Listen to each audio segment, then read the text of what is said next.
Para que sea adecuado, debemos observar muy bien los ecos, las sombras esas que estamos viendo. Pero hay ocasiones en las cuales no se observan muy bien las sombras por las siguientes razones. El paciente está muy gordo. El paciente está muy gordo.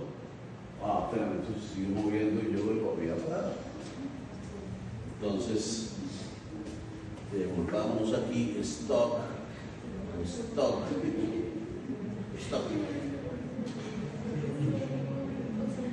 Bueno, limitaciones. Si el paciente es muy gordo, ¿qué ocurre? Si el paciente es muy gordo, tenemos el problema de que no vamos a tener una buena ventana de observación. O si el paciente tiene POC, que es enfermedad pulmonar obstructiva crónica, tampoco vamos a tener una buena ventana de observación. O si el paciente está con ventilación mecánica, no vamos a tener una buena ventana de observación. Ángela, ¿por qué no estás conmigo? ¿Tú por qué no estás conmigo? ¿Cómo te llamas? María José, ¿por qué no estás conmigo? Cierren esos celulares, quiero que solo... ¿Tú tomas nota? ¿Y me tomas foto? No, video Una foto también para que le imprimes ahí. Bueno, pero tú no tomas nota, tú estás hablando con alguien más, con mi competencia, ¿verdad? Bueno, párenme media hora, tú tomas nota, bueno, vaya y venga. Pero si tú estás hablando con tu ex, o sea, con mi competencia, por favor no. ¿Ok? Párenme bolas, porque si no, se pierden, ¿ok?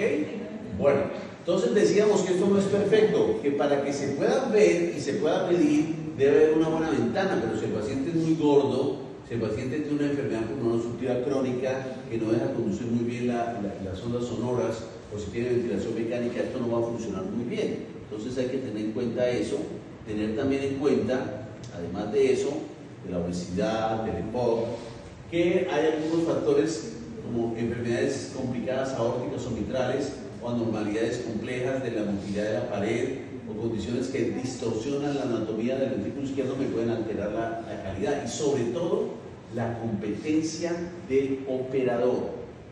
Eso es muy importante para todo lo que es leer pruebas diagnósticas, es lo que usted sabe cómo interpretar. En la electrocardiografía, entre más lea usted electrocardiogramas, entre más usted entienda patologías, entre más usted profundice, pues va a estar mejor leyendo y entendiendo el electrocardiograma. Lo mismo en eco. En eco tiene que haber muchos ecos y debe tener un muy buen entrenamiento para poder hacer las cosas bien. Al final, entonces, fíjate cómo todo esto queda grabado, todo esto que se hace ahí queda grabado y uno lo puede volver a replicar para volverlo a mirar, volver a medir, confirmar mediciones y todo eso, ¿no? Bueno, es un examen muy importante.